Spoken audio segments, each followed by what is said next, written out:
Ако се хващаш, че говориш бързо, без да дишаш, без паузи, като автомат, който не може да се спре, спокойно, не си сам. И аз съм го правил. И знаеш ли защо? Защото се страхувах.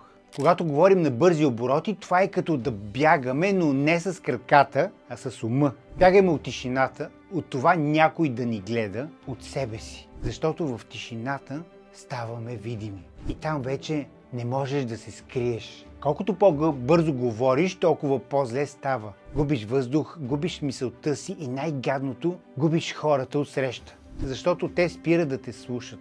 Но чуй ме сега. Има едно просто нещо, което обръща играта. Спри, поеми си дъх, забави. Не се притеснявай, че ще звучиш скучно. Бавното говорене е сила. То казва, аз съм спокоен, аз знам какво правя. Хората го усещат увереността в темпото, в тишината, между думите и започват да слушат истински. Ако искаш да промениш мисленето си, последвай ме.